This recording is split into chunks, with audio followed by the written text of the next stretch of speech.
আজ মঙ্গলবার থেকে আগামী বৃহস্পতিবার পর্যন্ত ৩ কর্মদিবস অর্থাৎ ১৮, ১৯ ও ২০ ফেব্রুয়ারির মধ্যে ঢাকা মেস ট্রানজিট কোম্পানি লিমিটেডের স্বয়ংসম্পূর্ণ চাকরি বিধিমালা প্রণয়ন না হলে আগামী শুক্রবার থেকে মেট্রো রেল সেবা বন্ধ থাকবে। এক সংবাদ বিজ্ঞপ্তিতে ডিএমটিসিএল এ কথা জানিয়েছে।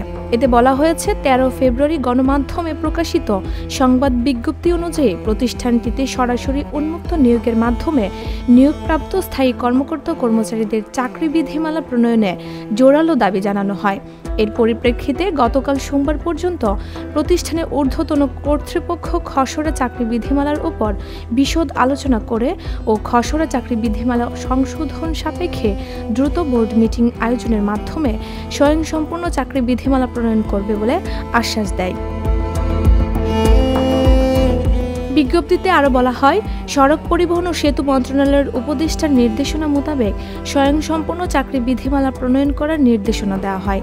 এতে ডিএমটিসিএল ৬০তম বোর্ড সভার সিদ্ধান্ত অনুযায়ী ৬০ কর্মদিবসের মধ্যে প্রতিষ্ঠানটির কর্মকর্তা কর্মচারীদের জন্য স্বয়ংসম্পূর্ণ চাকরি বিধিমালা প্রণয়ন করে সড়ক পরিবহন ও মহাসড়ক বিভাগে পাঠানোর নির্দেশ ছিল।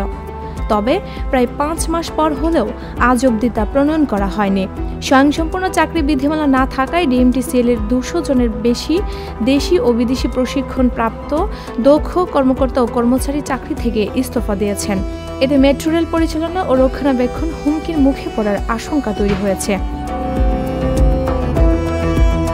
বিজ্ঞপ্তিতে বলা হয়, এই অবস্থায় ২০ ফেব্রুয়ারির মধ্যে স্বয়ংসম্পূর্ণ চাকরির বিধিমালা প্রণয়ন না হলে ২১ ফেব্রুয়ারি থেকে মেট্রো রেল সেবা বন্ধ থাকবে এবং ঢাকাবাসী মেট্রো রেল সেবা থেকে বঞ্চিত হলে ডিএমটিসিএল সংশ্লিষ্ট কর্তৃপক্ষ চূড়ান্তভাবে দায়ী থাকবে। ডেস্ক রিপোর্ট, ভোরের পাতা।